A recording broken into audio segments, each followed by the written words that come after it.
In this episode, I'm going to answer your pricing questions. Should you display your website on your websites? And what do you do when there's cheap detailers in your area? This is the Detailing Business Class Podcast.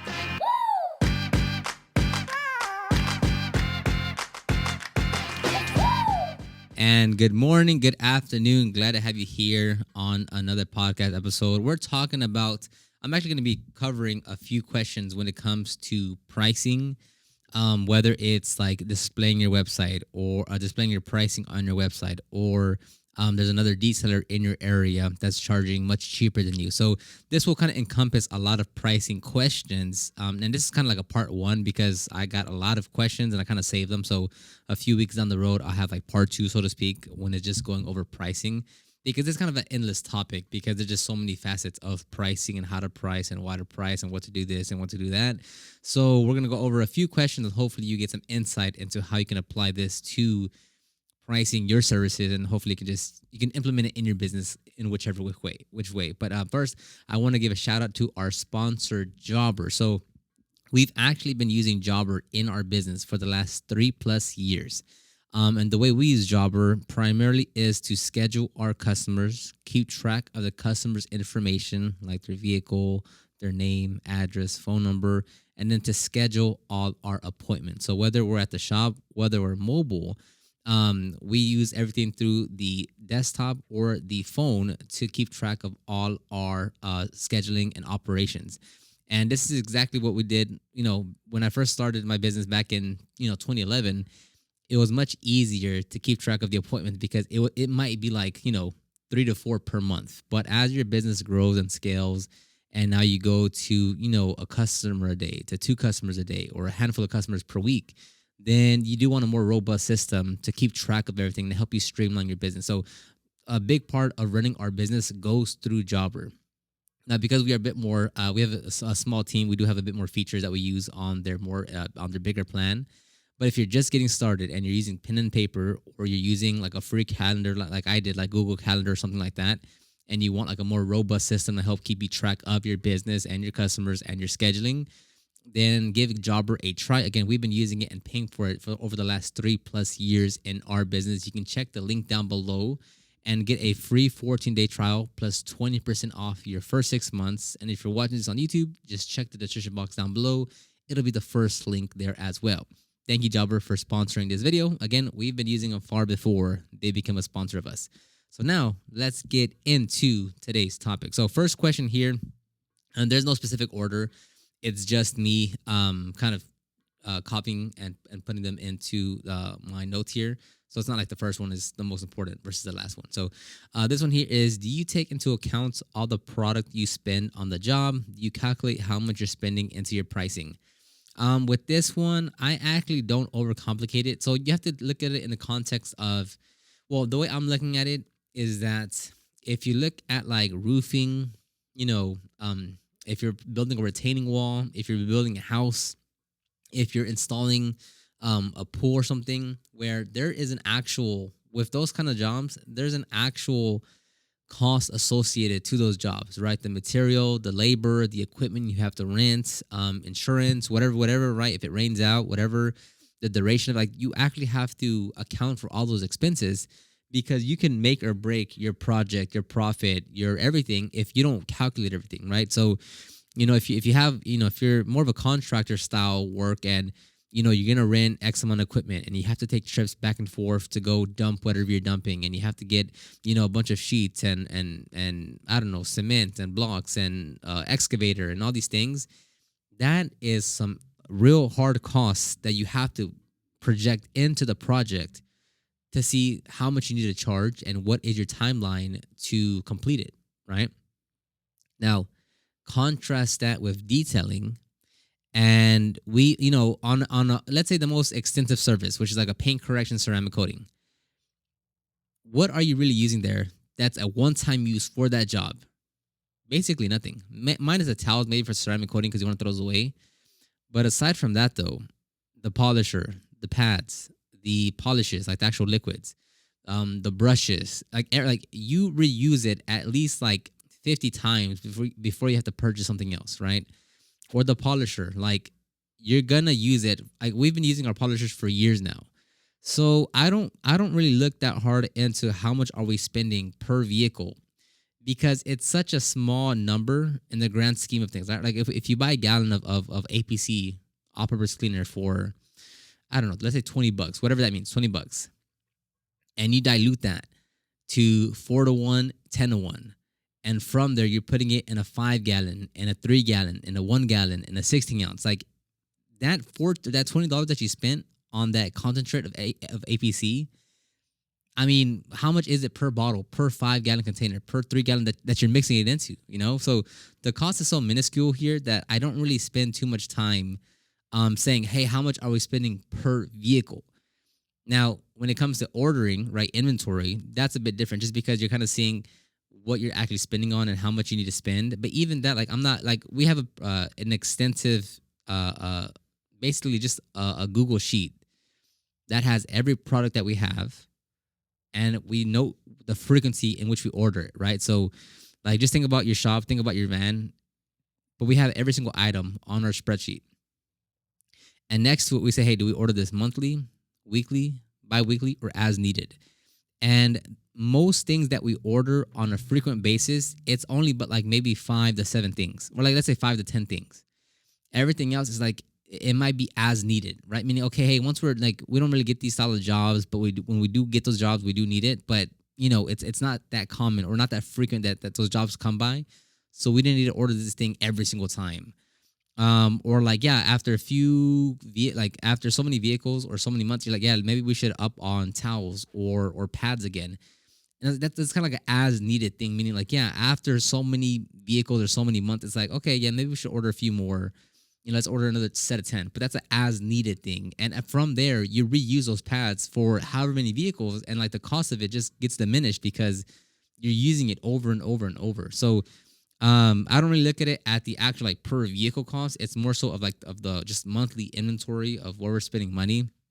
So grand scheme of things is no, I don't take into account what like the price, the cost of detailing that vehicle. And I actually saw another. I was going a little bit of a tangent, but I'll go on like it was a reel that I saw on Instagram where a videographer was kind of making a point to if a client asks, hey, why are your rates so high?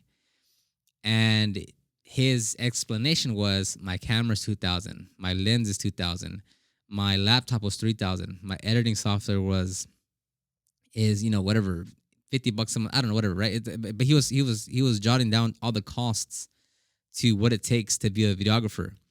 And with something like that, like I 100% disagree to it on why he's charging that high. Because again, I'm gonna go just because this is this exact example, you can 100% apply it to detailing. But with that example, is if he's using a $2,000 camera, right? So does that mean the next videographer over to him, right? Let's say he's using a red camera, and now he has a $7,000 camera set up. Because one person is using 7,000 versus the other person using a $2,000 camera, does the person using the $7,000 camera by default warrants a higher price just because he's using higher priced equipment? Of course not, right? So it's the same thing with you, where if you're using a Grits Garage polisher and someone else is using a Rupes polisher, does that in any way dictate what you can charge just because you're using a better brand? Of course not, right? So irrelevant of what you're using, how much it's costing you to do that detail, you're always charging based on the value and the results that you're providing. That's it. I don't care if you're using a $60 Harbor Freight polisher, a $150 Grits Garage polisher, or a $450 Rupes polisher. What matters are the results that you're producing and the value that you're creating for the customer. That's it. So let's go on to the next question. Should you price differently when doing interior services versus paint correction jobs?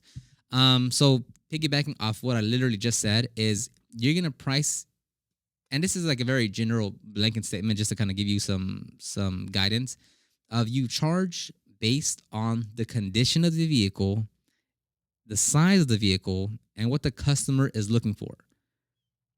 Right? So it's not saying, hey, this is interior, so it shouldn't be more than exterior, right? Or, hey, the exterior should be more for the engine versus the wash, right? It's like, no, it's you charge based on what you're doing, the size of the vehicle, and the condition.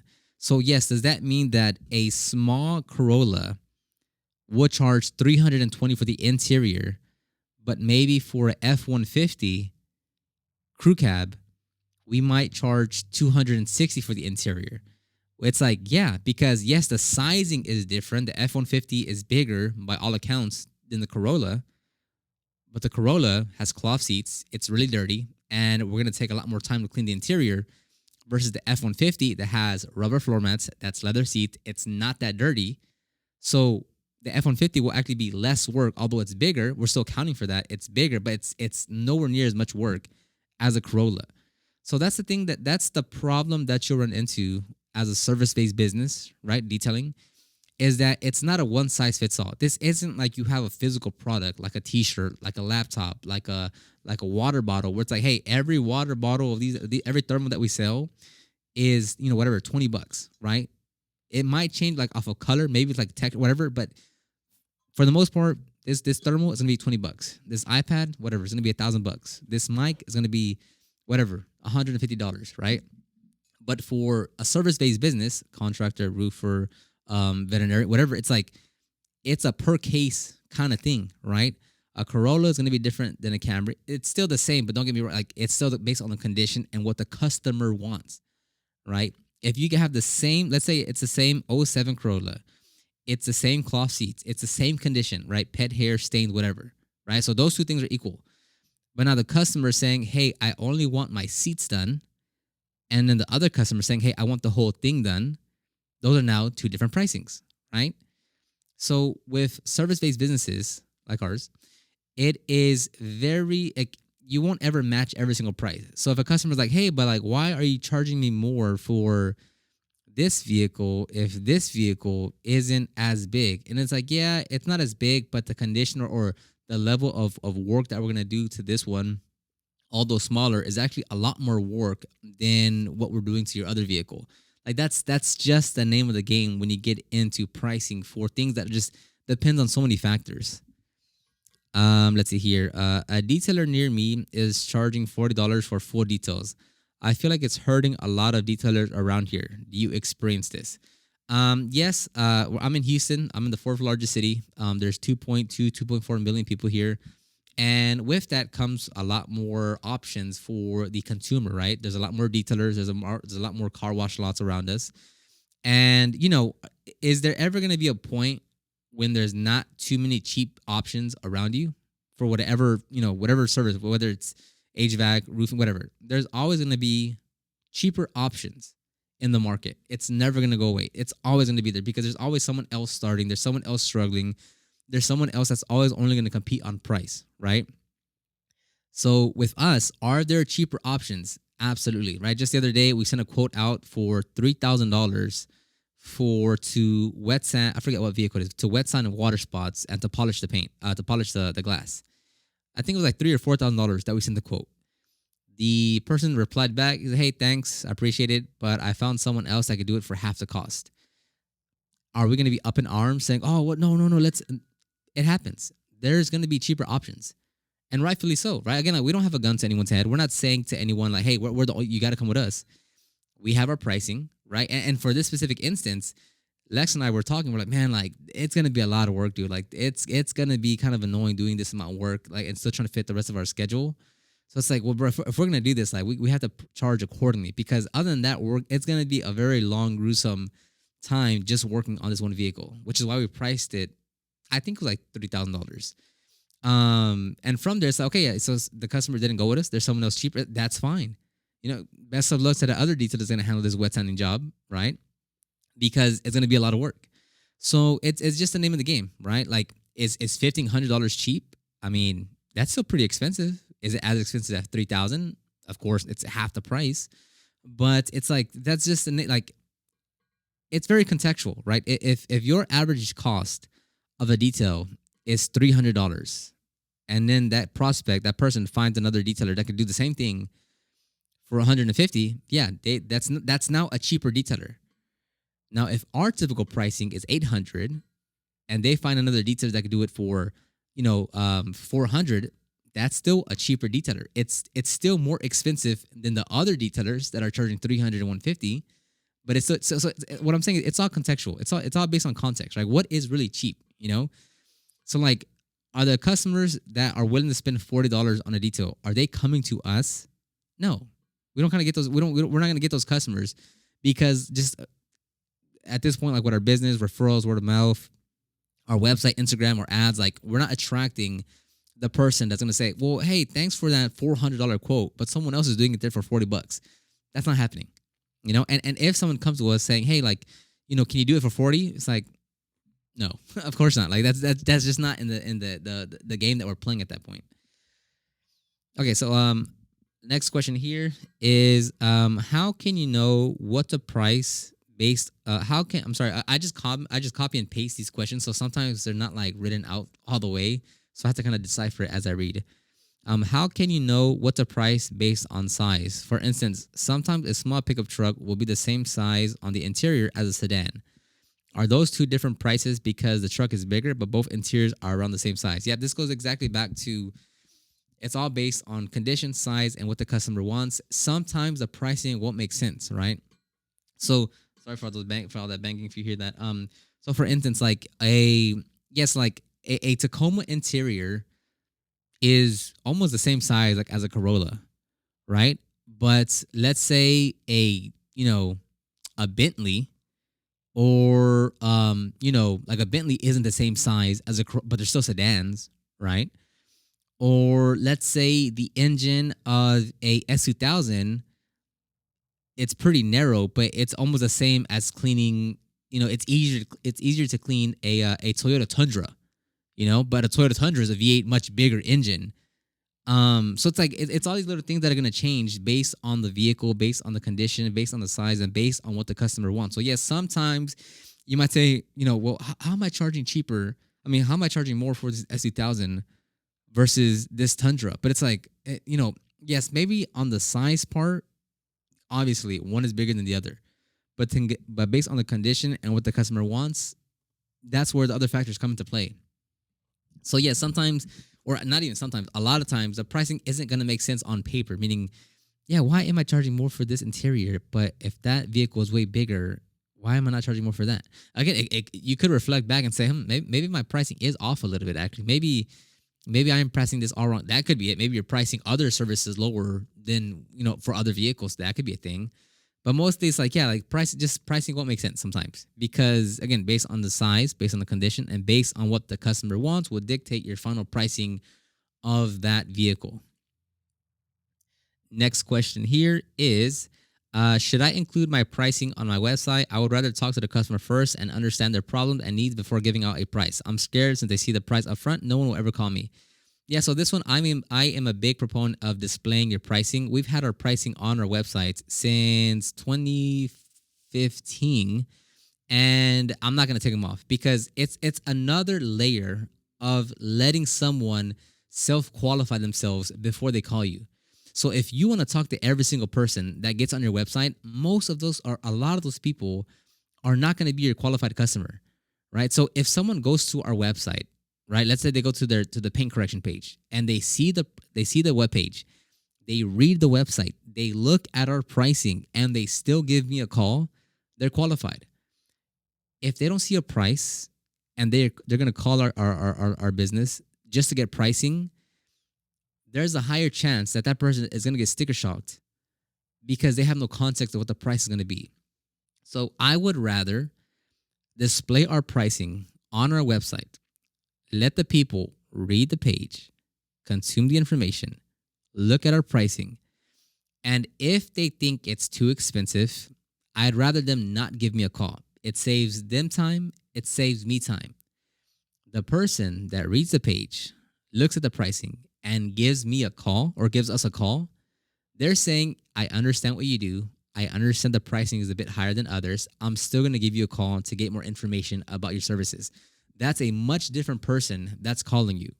So I think we display our pricing on all our pages. There might be a few that we don't, but for like ceramic coatings, for paint correction, for interior cleanings, for smoke odor removal, for a wash and wax, for a headlight restoration, for engine cleaning, for a wash, I think, we display our pricing because it's going to self-qualify. It's just another step that they can self-qualify before they give us a call. And again, like it really depends on where you are in your business. But like at this point, because we get so many calls and emails, we can't literally go through every single person and like explain the pricing and talk like we at this point we want more that are like that are really higher up the totem pole. Like, hey, like I know what you do, I know it's expensive, book me in already. Those are the type of customers that we want to get. Not so much when it's like, hey, so why it's so expensive? I don't know. Let me go talk to, hey, like, so can we, not that we don't have those customers or we don't work with those customers, but I'm saying like things change in your business, right? In the beginning, you want to talk to every single person because you want every single, you want to put your chips in your favor of let me try to get this customer. But at some point, it's like you have to just be accept that like, yeah, we're gonna lose some customers just because we're too expensive. And again, it goes back to the same question of like, if we're not here to explain why you should value your car to the point to hire us to detail your vehicle, right? Because everyone wants to get their car washed, right? Like everyone would take their car to just get washed. Does someone want to pay $50 through us or $15 through somewhere else for a monthly subscription? Right. So it's just it's different levels, or not different levels, but different people that value different things.